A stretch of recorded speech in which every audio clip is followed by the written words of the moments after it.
എല്ലാ കൂട്ടുകാർക്കും സ്വാഗതം. എല്ലാ സുഹൃത്തുക്കളും ഇപ്പോൾ ചോദിക്കുന്ന ഒരു ചോദ്യമാണ്, എങ്ങനെയാണ് നമ്മുടെ ഫോട്ടോ വെച്ച് വാട്സപ്പ് സ്റ്റിക്കർ ഉണ്ടാക്കുന്നത്? അത് എങ്ങനെ ഉണ്ടാക്കാം എന്നുള്ളതാണ് ഈ വീഡിയോയിലൂടെ കാണിക്കുന്നത്. ഈ ഫീച്ചർ വർക്ക് ചെയ്യുന്നത് വാട്സപ്പ് ബീറ്റ വെർഷനിൽ മാത്രമാണ്. അത് അപ്ഡേറ്റ് ചെയ്യാനുള്ള ലിങ്ക് എൻ്റെ ഡിസ്ക്രിപ്ഷനിലുണ്ട്. അത് ഡൗൺലോഡ് ചെയ്ത് ബീറ്റ വെർഷനിലേക്ക് അപ്ഡേറ്റ് ചെയ്യുക.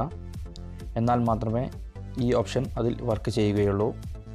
നമ്മുടെ ഫോട്ടോ സ്റ്റിക്കറാക്കി ഉണ്ടാക്കുവാൻ 2 ആപ്ലിക്കേഷൻ്റെ സഹായം ആവശ്യമായിട്ടുണ്ട്.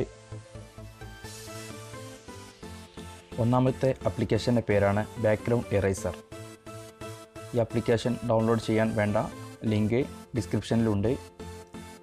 ആദ്യം ഡൗൺലോഡ് ചെയ്ത് ഓപ്പൺ ചെയ്യുക. തുടർന്ന് വരുന്ന വിൻഡോയിൽ ലോഡ് എ ഫോട്ടോ എന്നതിൽ ക്ലിക്ക് ചെയ്യുക.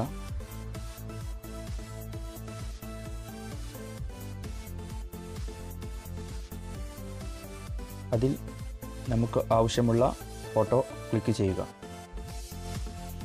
ഈ ഫോട്ടോയുടെ പ്രത്യേകത എന്ന് പറയുന്നത് ഇതിൻ്റെ ബാക്ക്ഗ്രൗണ്ട് സിംഗിൾ കളറാണ്. സിംഗിൾ കളർ ബാക്ക്ഗ്രൗണ്ട് ഉള്ള ഫോട്ടോ കട്ട് ചെയ്യാൻ വളരെ എളുപ്പമാണ്. ഈ ഓട്ടോ എന്ന ബട്ടൺ ക്ലിക്ക് ചെയ്ത് ഒന്ന് ടച്ച് ചെയ്താൽ ബാക്ക്ഗ്രൗണ്ട് മാഞ്ഞു പോകും. ഉദാഹരണത്തിന് സ്റ്റുഡിയോയിൽ നിന്നും എടുക്കുന്ന ഫോട്ടോ ബാക്ക്ഗ്രൗണ്ട് സിംഗിൾ കളറായിരിക്കും. അതുപോലെയുള്ള ഫോട്ടോകൾ കട്ട് ചെയ്യാൻ വളരെ എളുപ്പമാണ്.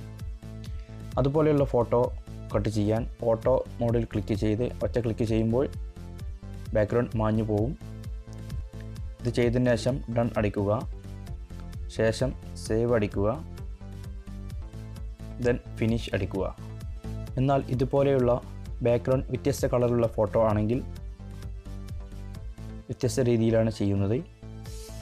അതിൽ മാജിക് എന്ന ബട്ടൺ ക്ലിക്ക് ചെയ്യുക. ജസ്റ്റ്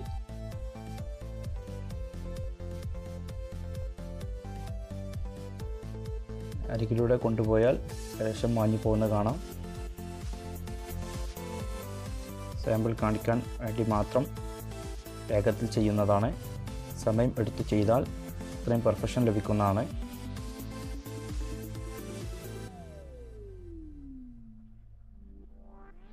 അൺഡു ചെയ്യാനുള്ള ഓപ്ഷൻ ഉണ്ട്.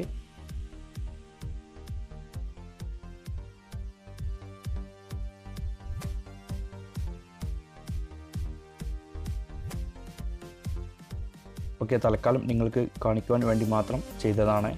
ഓക്കെ, ഡൺ അടിക്കുക. സേവ് അടിക്കുക. ദെൻ ഫിനിഷ് അടിക്കുക. നമുക്ക് വേണ്ട രണ്ടാമത്തെ ആപ്ലിക്കേഷൻ്റെ പേരാണ് പേഴ്സണൽ സ്റ്റിക്കർ ഫോർ വാട്സപ്പ്. ഇതിൻ്റെ ഡൗൺലോഡ് ലിങ്ക് ഡിസ്ക്രിപ്ഷനിൽ ഉണ്ട്. ഈ ആപ്ലിക്കേഷൻ ഡൗൺലോഡ് ചെയ്ത് ഓപ്പൺ ചെയ്യുക.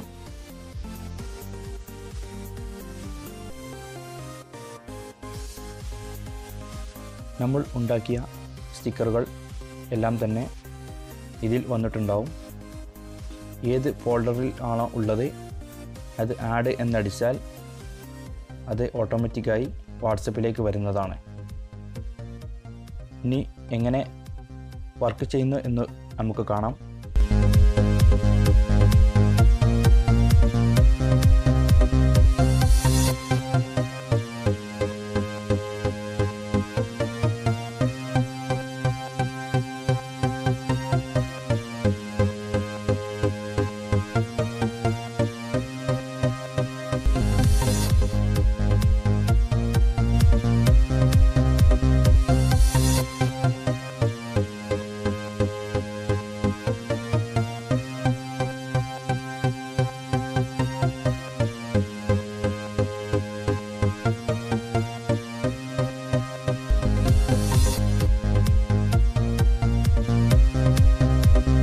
എല്ലാവർക്കും ഈ വീഡിയോ ഇഷ്ടപ്പെട്ടു കാണും എന്ന് കരുതുന്നു. ഇഷ്ടപ്പെട്ടാൽ ലൈക്ക് ചെയ്യുക, ഷെയർ ചെയ്യുക.